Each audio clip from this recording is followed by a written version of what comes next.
we go. Admit all. Admit all. Oh, it's such a joy always to see everybody coming on in. Welcome, welcome. Wonderful to see you. Thank you so much for being here. Always a pleasure and a joy to see all these And I'm familiar seeing faces. some beloveds. Yes, isn't Hi, it a Malika. Hi, joy? Katie. Hi, Arlene. Oh, my heavens. Yeah, it's Hi, such a joy. Lisa. Hi, Bowdivane. Hi, Greg. Oh, my heavens. Jan and Ken. Hello. Wonderful, wonderful, wonderful. All right. All right. Well, welcome everyone. Welcome to the Oh, my studio. Thank you so heavens. much. Doesn't it make your heart feel good, Amrita? It does. Hi, Snoo. Hi, Elise. Oh, my heavens. Good, good, good. Florencia. Wow. Well, take it all in. They're here to see you, my dear. Yeah. Welcome, everyone. Welcome to this sacred circle of words, wonder, and realness. Welcome to this gathering of hearts. Thank you for being here and sharing your love here tonight with everyone. Welcome to Zenful Conversations. We are here in the middle of our Summer of Love poetry series. My name is ZenJen Brown. I'm your host, and today we share honest and open sacred space with poet Amrita Skye Blaine. Thank you, Amrita, for being here. My pleasure. This isn't a typical interview. It's a shared experience. And sorry, I'm letting people in here.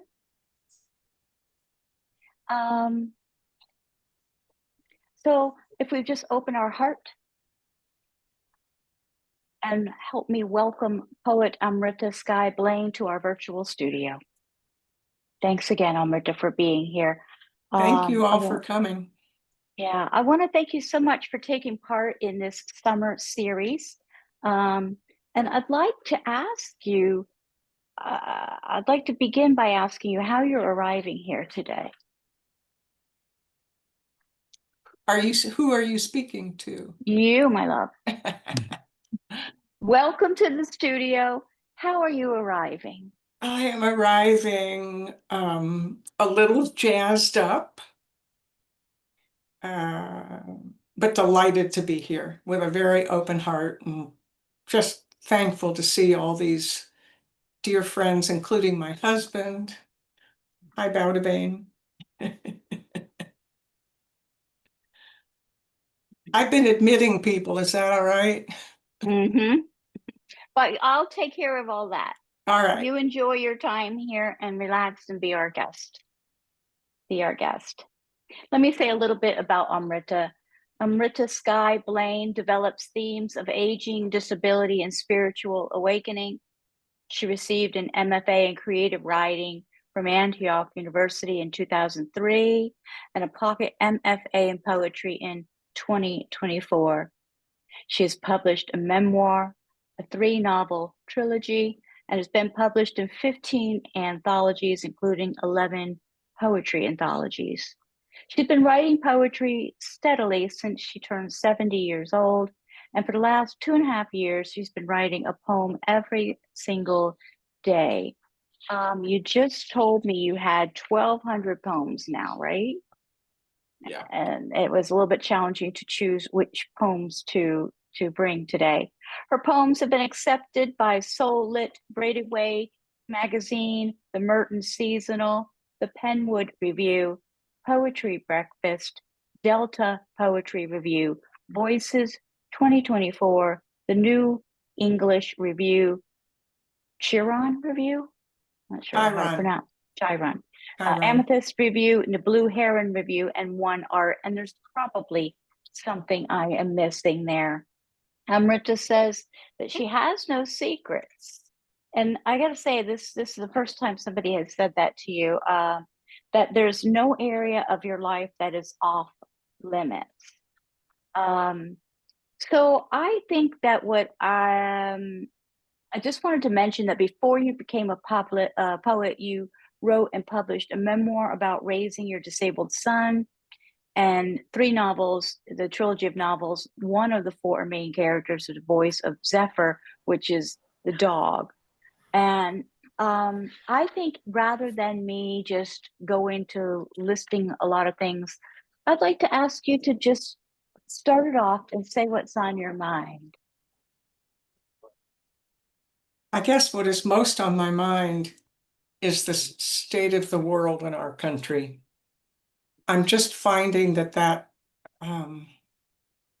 it's like a shadow, and I'm finding it harder to stay positive in my poetry. There are so many friends that I'm worried about who fall in the margins that Trump might go after. And I just,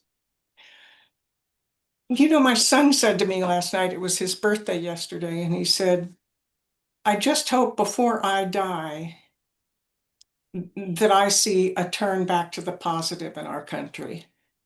And I thought, wow, there it is. Yes. And I think we're all hoping for that. It's my suspicion that most artists and people who appreciate writing and poetry probably fall on the side of the line of concern about our country. I don't know that that's true. And I certainly would want to listen to everyone, but it's a huge concern for me. Well, we are in troubled times. That I mean, all worldwide, Worldwide. worldwide, Yeah. worldwide. And I didn't expect this near the end of my life. It's interesting. It kind of came as one of those nasty surprises. Oh, So you well, did say that life, you're getting close to 80 years old. Is that what I you turned said your age 80 this year. Yep, this year? coming up. So how is it that you came to writing, to poetry? Like, because you did write the novels before the poetry. What has landed you on poetry? Uh, Talk to us a little bit about what brought you to this practice and what this practice means to you and about your Sure. practice. I was writing poems for about the last 15 years, now and again. But I had no training. I was very insecure about what writing poetry meant. And then I met an elderly poet. She's 95. And we had a conversation one day, and she invited me to her poetry critique group. And I didn't even think of myself as a poet, but I wasn't about to turn her down. So I said yes, and I began attending every week. And I just noticed that first, I might bring a poem every 2 months, and then it was every 6 weeks, and then pretty soon I was introduced to Rosemary Watola Traumer. And because I had the practice of writing every day, when I heard she'd been writing poems every day since 2006, I thought I could do that. I could just switch. And the other thing is, when I come to die, I don't want to die in the middle of a long work. That would really bother me. So I could die in the middle of a poem. That would be all right. So these shorter, sparer writing, just feels very appropriate to the age that I am. I feel that the poetry is easier to approach as a newbie here. It's easier to approach, just softer, a lot of interpretation goes on with it. And instead of blatantly just putting out a story of what my life has been like, I just find that the poetry seems to be an easier space for me to even consider something so vulnerable as to writing. Well, it's a wonderful thing to be vulnerable, I find. I just think it's wonderful to lay out what I'm thinking about and how I'm feeling on the page every day. That gets me up in the morning. I would much prefer to do that. And although I enjoyed writing fiction, it seems to have wandered off. My characters still live inside of me, I love them, but I can't seem to bring myself to write prose anymore other than emails. So every day it's writing spare and then spending the time editing it even more spare than it was before. I know my poetry mentor says to me, take away every word that doesn't drive the meaning of the poem. And coming from prose, that's been a journey to learn to do that. But I feel like I'm getting better at it than I used to be. And it's interesting, in a way, I'm pushing against the trend because a lot of poetry these days is becoming more prose-like. I was reading some poems the other day and they were in full sentences, and I was thinking, oh, my heavens, because I don't write poetry like that. I appreciate the delicate choice of language, I guess would be the way I would put it. Mhm.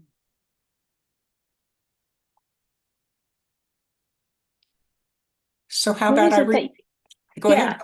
yeah, no, I was just going to ask you what it is you consider while you're editing the poems before you get to one of them.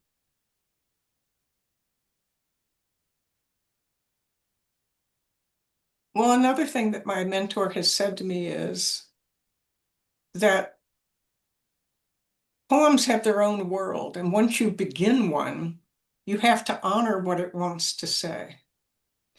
And so when I look at poems to edit them now, I'm considering what's extra here. What does the reader not need to hear? What can I allow them to bring to it themselves? Because that's the other thing. With poetry, it takes two. It takes the writer and the reader, in my opinion. And I want the reader to have the space to find what they need in the poem. So I think that's been a big part of my journey in editing, is learning about that. Mm, thanks. Yes, please share a poem with us. Well, I thought I would start with the poem that's the title poem of my second book, Every Ribbon Thing. Looking around, it all seems bruised, maimed from inception, yet I still hold hope of a loving outcome. It may seem futile, but I cup it in my hand, a fragile swallowtail of faith, bold black markings on dandelion yellow. That's why I read novels, but never thrillers. There's enough negligence and worse right here, dealt out on a daily basis. Our world, straight up, starvation, murder, fires, but riven hearts, radiating love, piercing light, pours through the cracks like suns, generous and free. Mm. Mm, thank you. So as I face this world every day, I'm always looking for what can inspire me, for the good, for the love that I see between people, anything to buoy us all up, because I think we need that. But I can't not acknowledge the hard part that's going on. I think that would be, I just couldn't do that. I got to take it all in. and then out of taking it all in, turn it as best as I can toward love and kindness. The delicate dance that I'm coming to writing through being a therapist, a yoga therapist, and writing is one of the healing modalities in practically all of the ailments. It's a very therapeutic thing to do, and it's something that's in the plans that we put together. And what I find so interesting is that it's such a delicate dance that you poets do with emotions. Um, I just am actually, I'm in awe of how well you dance with these incredible emotions. And honestly, I think it's what helps keep the world going round right now. It's poetry right now. Yeah, what about Harvest? What did you to read Harvest? Do you have that one? Hold on just 1 second.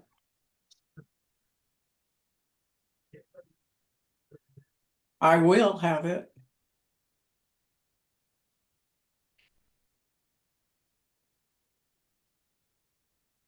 If I could spell it right.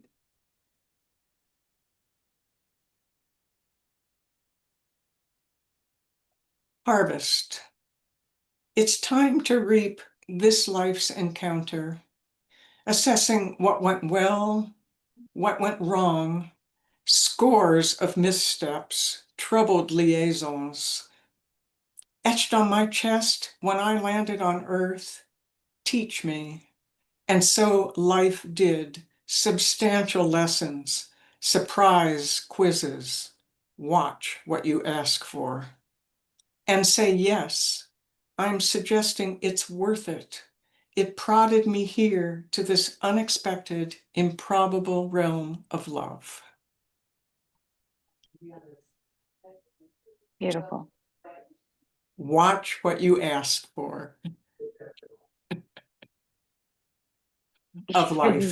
That is the truth. That is the truth. Um, do you want to tell us a little bit about your history? What part of it are you interested in? There's so much depth. Well, so I was raised by atheists, raving atheists. So they birthed 3 children, of 2 of them were little mystics, which I just find to be this kind of hilarious setup of life for them. But there was no space for me to discover my spirituality in my childhood. I had to wait. And I mean, literally, I was waiting until I left home. And I did find a path. In the beginning, it was American Sufism because it was a path filled with opening the heart and love. And I needed that. But then when I was 29 years old, I unexpectedly got pregnant. And when my son was born, he had life-threatening health problems. In fact, I have a poem that I brought today that is about that, if you want to hear it. And I realized the moment I got the news, and I got the news when he was about 12 hours old,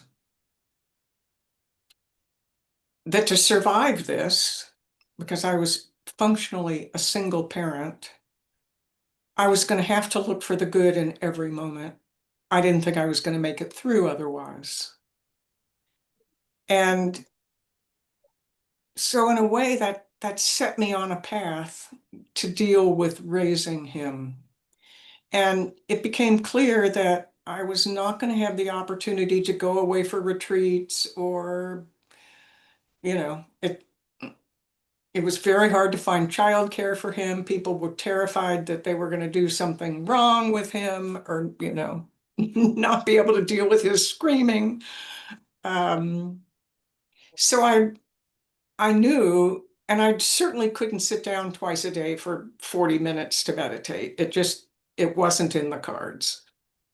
So I took on the practice of every time I crossed a threshold, whether it be an emotional one or a physical one, like moving from one room to another, I would pause, take a breath, and start fresh.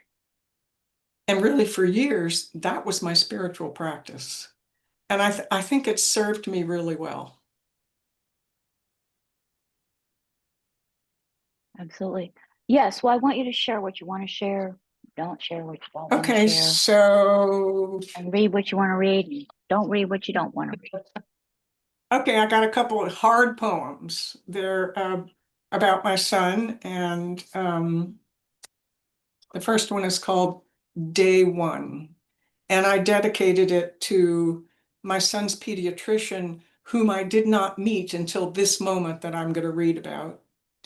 And he was an enormous support while I raised my son. So I dedicated to him for Dr. Albert Goldberg 51 years ago. When the pediatrician I'd only just met rested his gaze, placed his hand on my premature son, said, "Severe heart defect," and read my eyes, adding, "Yes, open heart when he hits 20 pounds." A chill blew through, carving a steep and rocky ascent. I grabbed the bed frame to stay on my feet. The slant of light in the hospital room, his pink Oxford shirt, how he opened his arms to my tears. The mind's benediction, he won't go to war. But he did. A private combat, fighting to live, to pump enough blood for the strength to nurse until he reached weight required for the flaying.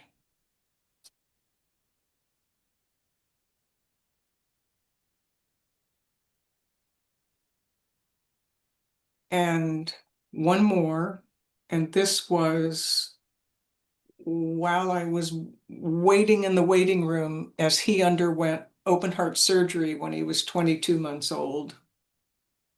It's called Camaraderie. Hunched on a hard chair in an airless room, I cupped my head in my hands and wept. To save his life, they would saw through his breastbone, his chest as small as my open hand, rebuild the inside, sew him shut. A presence beside me, her hand a mere moth dusting my arm. Here, for you, offering a fresh lit Marlboro, bearing her kiss of lipstick. I accepted the gift. Glancing up, 4 others, all mothers, waited. Us too, one said. Mm, see where that is coming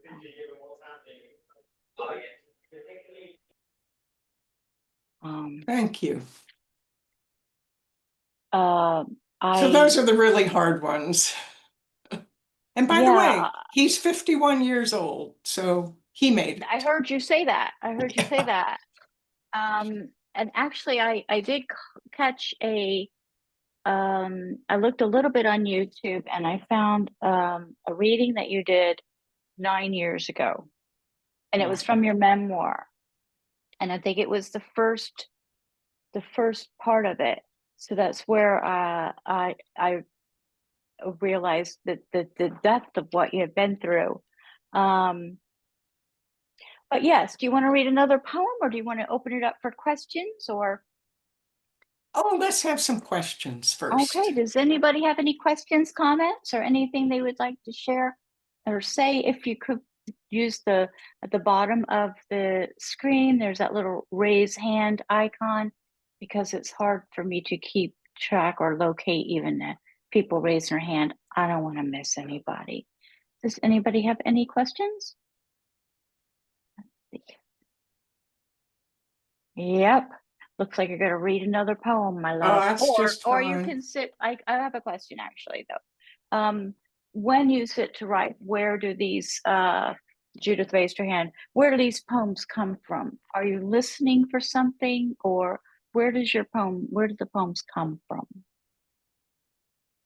I get up in the morning, eat breakfast, greet my husband and our dog, and go write.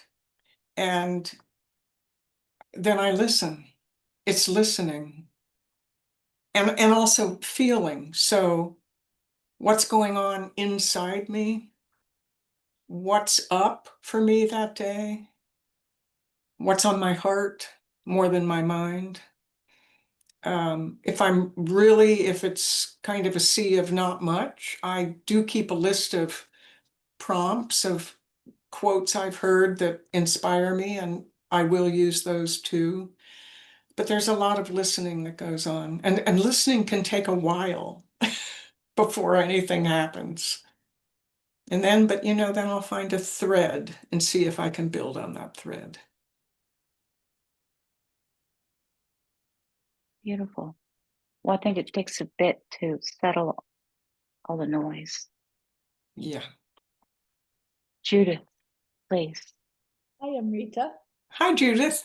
How you doing? Good, thank you. I just wanted to comment, not necessarily a question, but just it seems like the cosmic joke that you and your two siblings would be brought here through your parents, who were complete atheists, you said, right? Yeah. But that, I mean, did that necessarily, well, maybe it is a question. Did that necessarily mean they had no beliefs in anything or just no religion? Because there's a They big, had no beliefs in anything. okay. So that's even more interesting. My mother's, she would say, when you die, you dead, you rot. Oh, And they wouldn't allow a Bible in the house. They wouldn't allow the word God in the house. Occasionally I said the word God, and my father, who did eventually drop dead of a heart attack, but he would start to go purple, because it just enraged him. He couldn't Wow. bear it. So I learned very quickly not to use that word in our home. and what about your two siblings then? What you said they came through as, what did you call them? Mystics? My sister, not my brother. We didn't really discover that about each other until we were adults, because there just wasn't space to, well, first of all, she's 7 years older than I. So we didn't overlap a whole lot in terms of school or interests because our age was so different. But we've become very close friends as adults and had some good laughs about our dear parents who, honestly, they did the best they could. It was Yeah. not a great environment for me creatively. They didn't see it. They didn't have the capacity to see it, so they didn't support it. Well, I commend you. I mean, I commend you and your sister as well. I know it's very difficult to live in a family who won't express belief in something. Right. Yeah. I mean, I came from a Catholic upbringing and I always knew that wasn't the right way, but I believed in something. So, Right. yeah, I just No, they didn't. And I wasn't allowed inside a church, even like when I would go overnight to stay with a friend and they wanted to take me to church, my parents would not allow that. oh, Yeah, it was it was pretty intense for me. do you suppose that that attitude was kind of an impetus for your true self to show up eventually, or Oh, yes. okay, Because I clearly was looking for something that mhm, I was not finding in the environment I was given. yeah. I had big questions, and when I posed some of them to my mother, she just shut them down. She didn't even want to talk about them. So I knew I just had to wait until I left home. So, I did the dumb thing and married very young just to get away from home. And it wasn't a good choice, but I found my way, didn't I? Yes, you did, and I commend you for that. Thank you. Poetry is quite lovely. Thank you. Thank you, Judith. Let me just clarify before we take Dan and Ken. So you were waiting to leave home to actually begin your life. And then how long was it before you were pregnant? How much of a time span did you actually have? Because then you weren't, once you had your child, you really weren't able to go explore the way No. you possibly thought you were going to. What time span did you have to work with? I there? had 10 years, 9 years, I guess. So that was, a good chunk of time to start searching. And one of the first things I did was the Eureka training, which was a 40-day training. It was fascinating. But then I found the Sufi community, and I grabbed onto that for 37 years. And it was wonderful. It gave me the grounding that I needed, and it helped me open my heart and begin to find my way. Thank you. Dan, Ken, thank you. Hi. Hi, Amrita. Nice to finally meet you, Yes, it personally. is. This is Dan. This is Ken. Yes. And I have both a comment and a question. Ken and I were talking this morning, and I mentioned to him that in today's milieu, where so much seems so shallow, you are providing just a really important gift of depth, I think, in your work. And I hope people will notice that. I hope they'll respond to that. I hope they'll absorb that, because I think more and more young people are looking for some kind of depth, but seem to be somewhat lost as to where to find it, how to find it. They know they're not getting it from the culture. So I think more people do start looking in those back roads of oneself that you referred to. I think the Marcus Aurelius quote in your book, to remain in the back roads of yourself, and that there are people out there who are tapping into those back roads and are able to bring forward what you're bringing forward. I have a question. Strange Grace, we have it right at the table. We're reading from your books every morning. And I'm curious, I love this, what you pulled for the quote at the beginning of the book: absence, my presence is; strangeness, my grace. How do you see strangeness, my grace applying to you? Oh, what a challenging question. Okay, I got to just feel for a moment. Yeah, perhaps repeat it, please, the question. So the question is, the quote that begins Amrita's book is, absence, my presence is; strangeness, my grace. And I'm curious how Amrita might see strangeness, my grace, or strange grace applying to her. Daniel, I've never felt like I fit in. And yet, I feel so much grace in my life. And, poetry's not that popular. It's regaining some popularity, I feel, as the times get harder, that people are turning to it because they need some kind of emotional support. And spiritual poetry, although I'm not fond of the word spiritual anymore, is an even smaller corner of the poetry world. But it's my world. And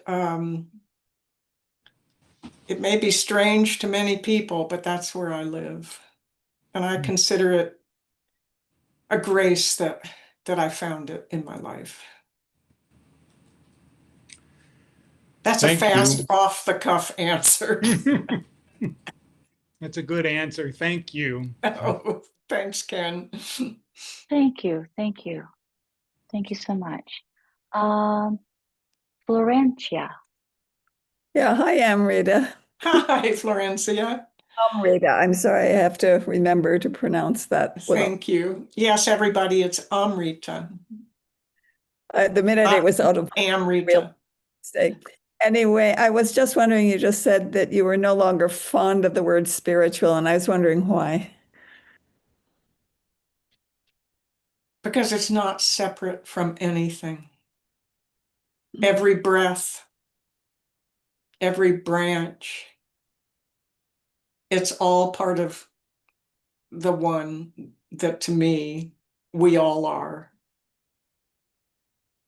And it's all sacred.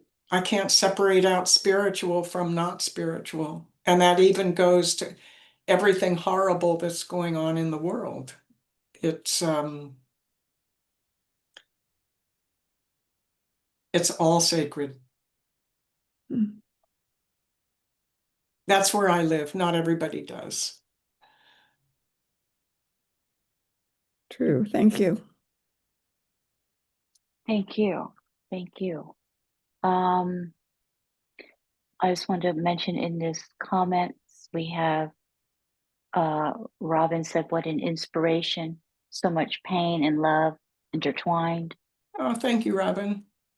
And Barbara says, I so appreciate your amazing ability to express hard emotions with honesty, with tenderness, and wisdom. Ah, And I think that is probably true for all of us here. And what you just said as everything is sacred, I would say that many of us may feel that way, but to live in that way is even a practice all on its own. But your writing is part of your spiritual. It is your spiritual practice, yes? yes. Yeah. And, I 16, 17 years ago, I left Sufism because I found what for me was a clearer truth, which is non-duality. And I've been hanging out with Rupert Spira for the last 14 years. And if you hang out with him for a long time, it becomes very clear that everything is sacred. So then that was my one of my next questions, the deep vulnerability in your work, how unguarded it is, and that kind of raw honesty can be very terrifying to some. And I was going to ask, how do you come to trust that? But it's all part of the same, isn't it? I mean, it's all part of the same answer. Yeah, it is. I mean, for me, when I say I don't have any secrets,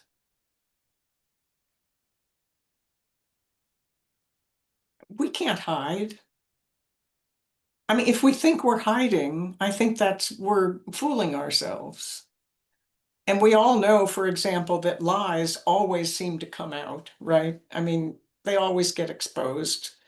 It may take years, but eventually they come out. And I don't want to live guarded anymore. It's uncomfortable. So, admittedly, living as vulnerably as I do, Jen, I try not to put myself in a situation with people who are cruel, for example. I mean, why would I do that? So I've surrounded myself with very loving people. And that's my larger family. And a lot of you are here. And thank you. Same here. our our loved ones have come together today. Yeah, they have. In community, and I think it's everything to me, this community, and I definitely want everybody here to know that. Uh-huh.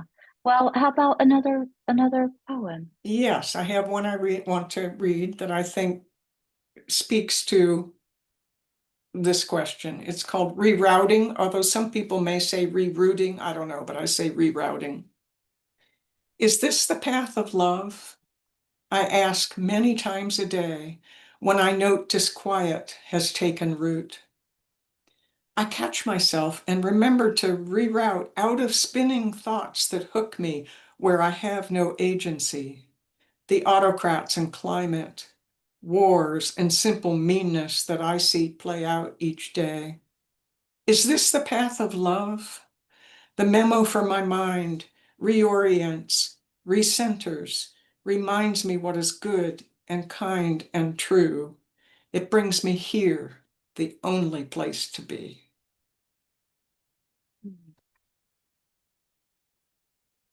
You know, a Elise, lot of, I think Elise's hand was up. Did your hand go down and I miss you there?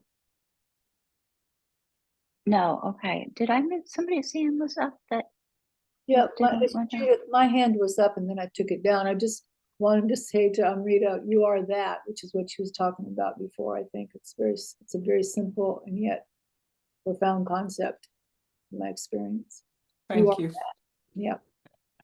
Thank you. You know, a lot of my work in this life has been with my mind, because my mind can go crazy. I mean, it can just, I call it the mind train.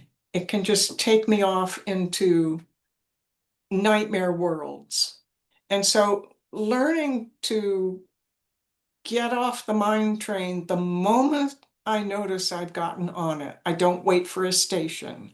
I just step off and come back to myself and take a breath. And I may need to do that, I'm not kidding, 500 times a day. But that's the work. And it has served me very well. I'm a pretty anxious person. And that's one of the ways that I work with anxiety too. You know, the mind just spins, and it has nothing to do with reality whatsoever. I know in one poem I have the line, it was worrying about my son. Does he really have to die 1,000 times? Because in my mind, you know, that's what would happen. I would be imagining, and I try and catch myself and pull myself out of that as fast as I see it. Mm-hmm. Amrita, I'm laughing with you. I've been going through that with my husband recently. As you know, he's been ill, and it just says that go through the same thing every day. I feel you. I really empathize. It's hard. I know it is. You do have to watch that mind though, because that's what happens. And then when it starts to go there, it's going to grab other things and latch on, and it turns into this huge snowball. It does Um, indeed. yeah, I mean, that's a practice of mine too. And I would say probably many here have that. Because I know there's lots of poets themselves here.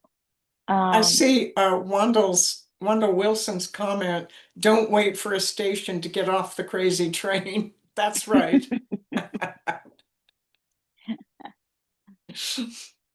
You want another poem? Sure. Do anybody else have any comments, questions? Okay, yes, please go ahead. Okay, let's see. I have to choose. This one's called carapace. Do you know what that is, everybody? That's the shell of a hard-shelled animal. 75 years, painstaking work, chipping, heart shards first, delicate tappings release the tender inside. One hard thwack and card house beliefs collapse, falling away. Most painful, realigning a love far too limited, not personal at all. Something dies in demolishing, but as promised, reborn in the making.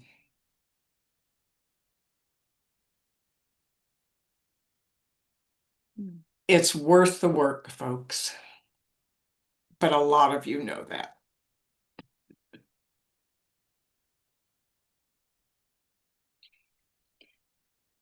Do you want to talk a little bit about, before we came on, you were talking about being 80 this year and how present the limited amount of days we may have left is. Do you want to just talk about how that feels and where that's in your poetry? It Or feels is it? it feels urgent to me. I mean, I came to poetry late. And some people say they come to poetry late and they're 40. Well, I came to poetry late, I was 70. And I have so much I want to get done. And yet, the subtitle of my book, Strange Grace, is The Ending Season, because I know I'm in my ending season. It could last 5 minutes or 20 years. I don't know. But I'm very aware it's the ending season. And this is my time to give back. And I finally have the courage to do it. So I just feel like I have a lot of work. And I want to get it done. And that's one of the pushes I feel to get my poetry out there in the world, you know. I mean, my readership is small, let's admit it. But I feel like I have something to give back. And I would love to see it fly. Mm. So yes, I feel urgency. Mm-hmm. It's, you know, it's an amazing feeling turning 80, and I'm sure there must be some other people here close to that. It's a bit of a marker. You know, it's over the shelf life date given to a female human. I think 78 is the shelf life date. And anything beyond that it's just a gift, you know? So I want to make use of that gift.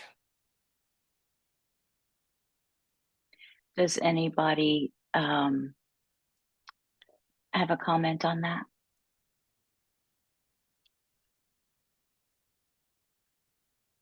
Lou has a message here, says 75 is pretty stunning to me. Hi, Lou. Lou is my fabulous audio engineer. And I've done 1, 2, 3, 4 books with him. Hi, Lou. Hi, Lou. Lou and I are like this. We're besties now. I'm pretty shy, but I know who you are. Anyway, the poetry book that we just finished is full of end of life stuff. Yeah, You should mention it to people. it's Strange Grace, so Yes. I recorded that one.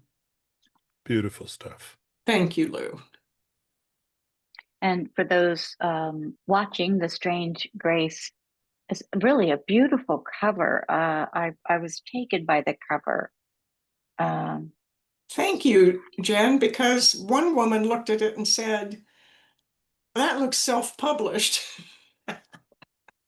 But I had to have that apple tree on the cover because that apple tree is in a poem in the book. And she's my sister. Is there any credit that that cover needs to go to? I was looking real quickly to see.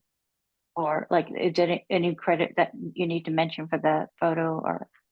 My photo, my design. Okay. Wow. Yeah. Okay, cool. Yeah, I really like that. Strange Grace, The Ending Season. And then your latest book is Every Ribbon Thing. Yes. And although that was traditionally published, I got to design the cover of that as well. Fun. They don't give me credit, but I did. Sarah has a question. Yes, please. Hi, Amrita. Hi, Sarah. It's good to see you.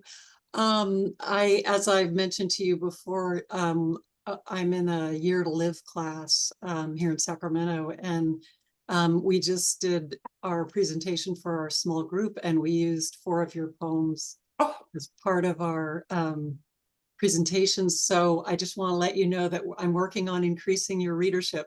Oh, Sarah, thank you so much. So we've been just really enjoying the 2 books that we got in the last couple of months. And there's just so much that speaks to me about, knowing the impermanence of our bodies and letting go of things that we love. And I have 4 beloved people who are 90 or higher or more. So it's feeling very urgent to me, although I'm not as old, but just that I'm going to be letting go of those people in the near future, although they're all doing fine at the moment. But so when I'm in the midst of like getting paperwork in order and doing this sort of all the left brain stuff, it's just such a blessing to take a break and read some of your poems and just connect with my heart and connect with that bigger picture of of how we're all chugging along on this time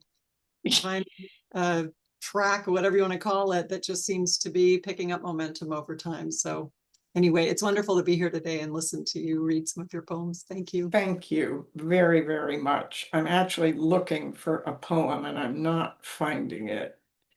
I have enough poems now that I don't remember their titles. Oh, well, I probably can't find it.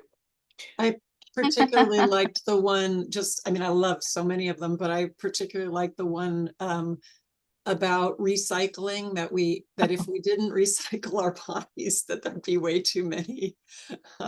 So, it's just so practical. I love it. It made me laugh. So, well, I'm glad, because I was told to cut that final line of that poem and I said no. Oh, I thought it was great. And it's so true. So, the final line of that poem is recycling is required.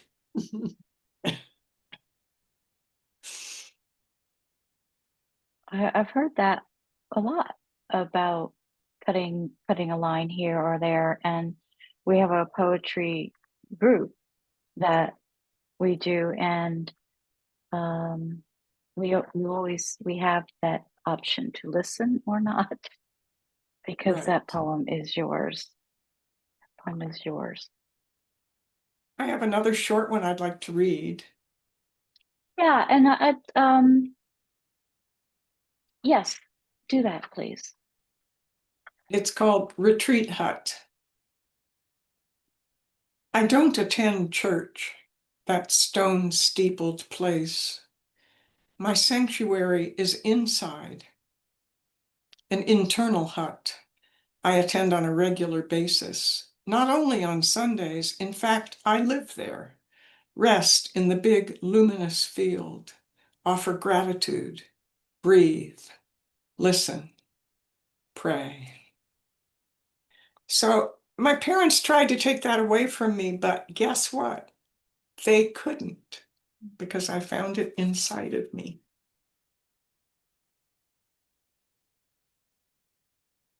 And there's one other really short one. This actually posted today, so some of you may have seen it, but when you write a lot of poems, when I write a lot of poems, I don't love all of them, but every once in a while there's one that I really like. And I really like this one. It's called Fall into Holiness. Let go all the way. It feels like falling. No landing, though you won't die, at least not the way you think. Ceding to surrender, each layer a skin, each skin gone, born anew, just this.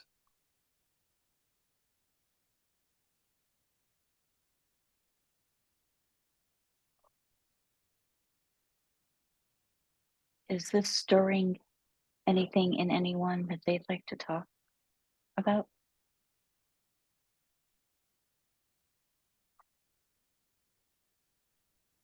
And I'm just wandering around looking at all these people I love. It's a joy. Hi, Frank. I haven't said hi to you. Who else have I missed? Greg. Some of you I don't know. Snoo, it's a delight to have you here.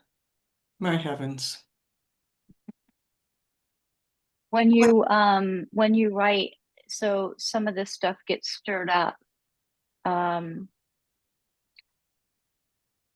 What do you do to stop things from feeling overwhelming, or have you worked through enough to where it really doesn't get overwhelming so much anymore? Mostly not, but what I try and do, because when I begin a poem, things can get stirred up, is try and find the turn to bring it back to a place that I can understand and resonate with. Poetry saves me. It's really important for my mental health at these times, both reading it and writing it. And by the way, folks, we have an amazing poet in our mix. His name is Daniel Scatch Mills. He's up in my screen. He's up there on the right upper corner. And I only discovered him, what, Daniel, 6 weeks ago, maybe? I don't know. 2 months, 2 months? maybe 2 months. Yeah, maybe so. And I now own all of his books. And we've traded a couple of books back and forth. But when I need poetry that's not mine, I tend to turn to Daniel's first. So I want to really recommend it to you. Thank you so much. I'm so Wow. honored. And there's And other wonderful poets here as well, but yeah, I know some of them myself, a lot of them actually. But if you would like, Dan, you could put in the chat your contact if you're on Substack, or if you have a website or something, go feel free to write it on in there so Well, people thank could you. connect. Um, Oh, I understand. and so when you're just writing a poem every day, what has that taught you about yourself? Because you grow, these practices help us grow. And when you practice as much as you do daily, what has it taught you about yourself? well, the first thing it's taught me is that I can do it. That's an important thing to learn. And I also mentioned that I think it's really positive for my mental health. So it's taught me that too. You know, when I was a child and I received my first diary with a key lock, and I was spilling my heart into this diary, and then my brother stole it, and he picked the lock, and he, oh my God, humiliated me for weeks. And I stopped writing. I couldn't keep a diary. In fact, I've never been a journaler because of that. Wow. But when I discovered writing a poem a day, really it's my journal. For some reason, poetry feels safe. And even though I put it out to the whole world, that's fine. Yeah, did I answer your question? Yes, you did. There's a couple, but I just want to do one more before I get to the couple questions in the chat. So in these moments of doubt, keeps you moving forward, just this time, or the length of time that you may have left, or what is it that keeps you going in these moments of doubt? I'm not sure I have moments of doubt. Mhm. I don't think I'm doubting much anymore, Jen. Beautiful, beautiful, beautiful. What Good keeps me answer. what keeps me going is this desire to give back. That's really what's keeping me going. Oh, beautiful, beautiful. And I have the support of my wonderful husband to do that. He's amazing. And he's really just allowed me enormous creative space. And thank you, sweetheart. Beautiful. Let me get to this message here. The chat box, where did it go? Where'd the chat go? I'm seeing it. Okay, there it is. Okay.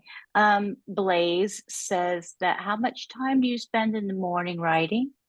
And does your editing time happen at a different time? I spend between an hour and 2 hours writing in the morning, and although I can't write without editing, I'm just one of those people, which is why I always use a computer. I do not handwrite at all. But that's not really what I think of as my editing time.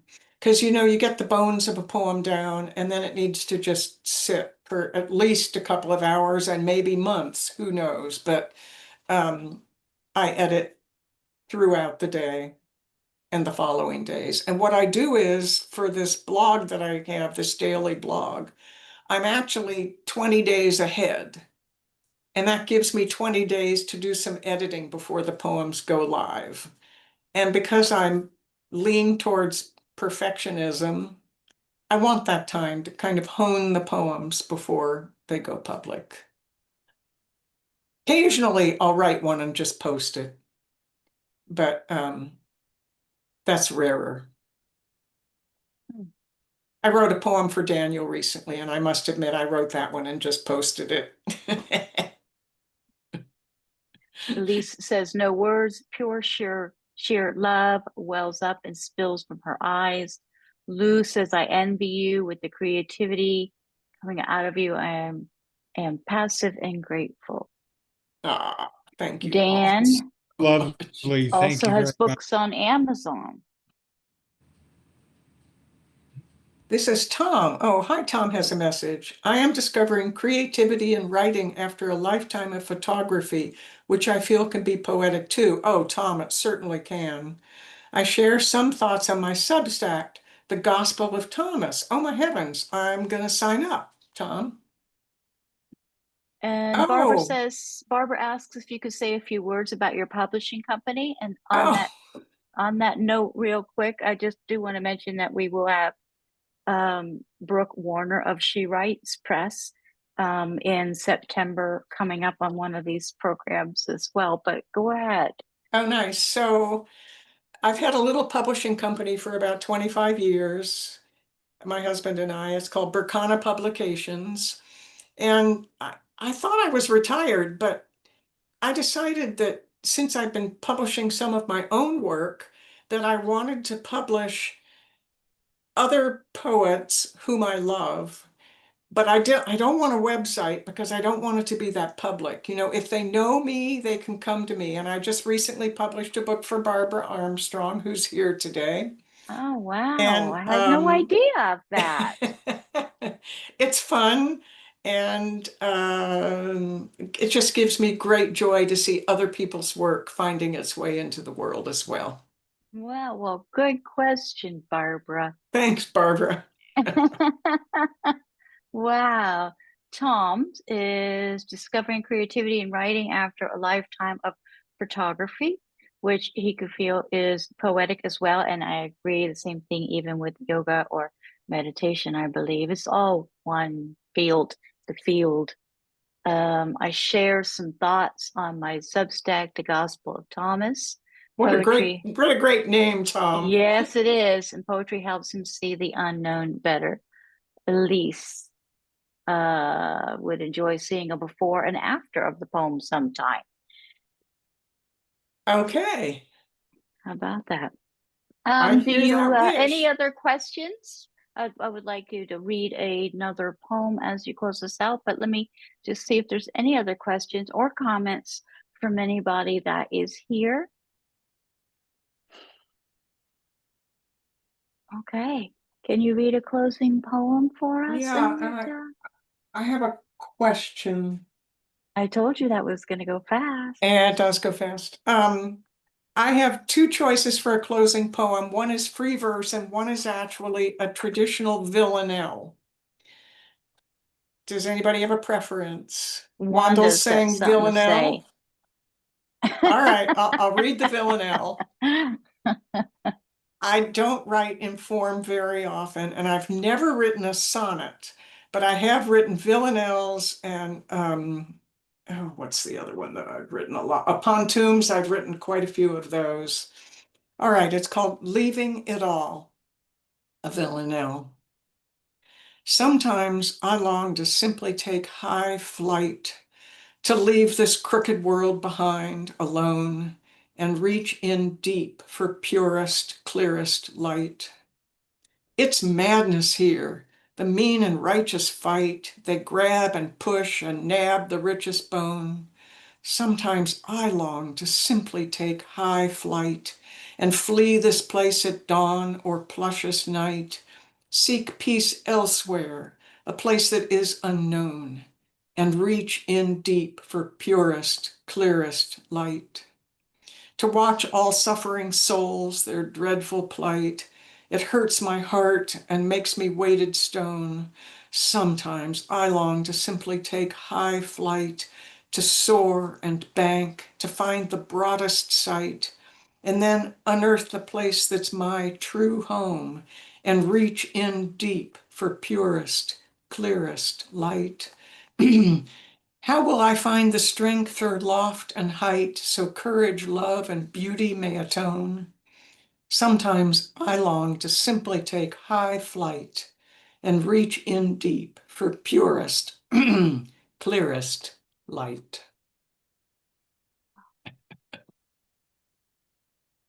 Writing in form is difficult, by the way. Beautiful.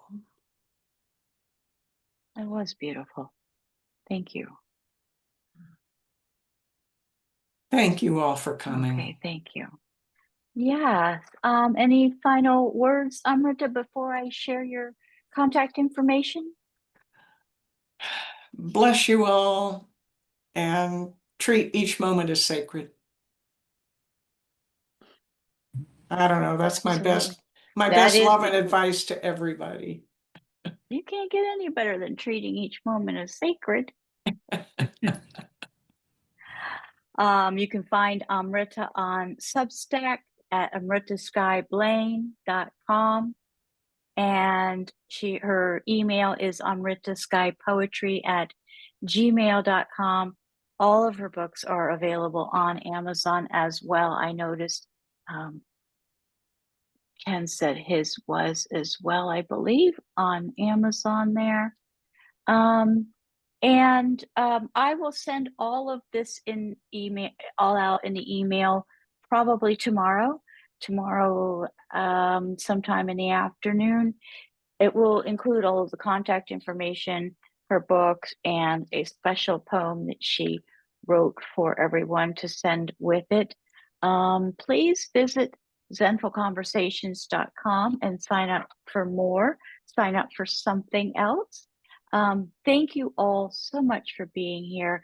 This is such a time that we're going through, like Amrita says, and I do think that holding each other's hands and just sharing our love is one of the more powerful things we can do right now. So let's just lean in real close and say hello and let everybody know that you're really sending your love. We're really connecting here, even though it's virtually.